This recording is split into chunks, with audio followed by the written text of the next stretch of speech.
Meanwhile, as anti-ICE protests spread from city to city, NBC News reports that ICE is preparing to deploy its special response teams to multiple Democrat-run cities, including Philadelphia.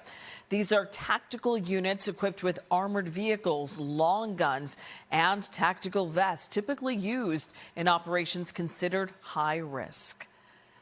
NBC 10 has been tracking the recent ICE raids happening in our area and across the country. Tonight, families in Norristown are demanding answers after they say loved ones were arrested by federal agents. NBC 10's Johnny Archer shares their stories. According to the U.S. Census, a third of Norristown's population identify as Hispanic or Latino. And the organization that held tonight's event here at the Reformed Church of the Ascension say that community is growing. They also report that since May 30th, more than 25 people have been detained by ICE. Now, NBC 10 has not independently verified that, but inside this church tonight, that organization brought together two family members who spoke publicly and have been impacted by the ICE raids. Now, the organization says that there were supposed to be more family members that were going to speak tonight, but they fear ICE is going to target them next. People leave their houses because they have to go to work, and they leave not knowing if they're going to come back. That's what Rose De La Luz says happened to her cousin and brother-in-law in Norristown. She shared these pictures with NBC 10, one showing ICE agents detaining her cousin on May 1st, the other showing her brother-in-law being detained on May 30th. Rose says they are both from Mexico, and before being detained, were both in the process of receiving legal documentation to be in the U.S. She says neither one has a criminal history. They're not taking criminals.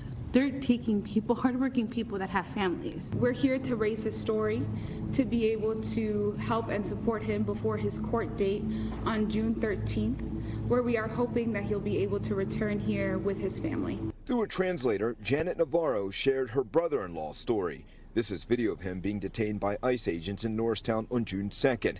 She says he also has no criminal record and was on his way to work, although she acknowledges he does not have legal status in the U.S., but describes him as a quiet family man who is work-oriented. Family members impacted by the ICE raids say many people in Norristown's Latino community now live in fear. Nobody wants to go out, right?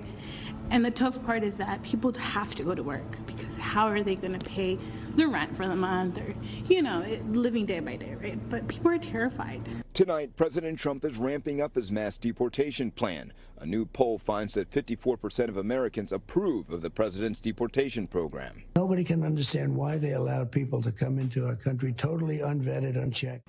Now, we reached out to ICE about these recent raids in Norristown, but are still waiting for a response. In Norristown, Johnny Archer, NBC 10 News.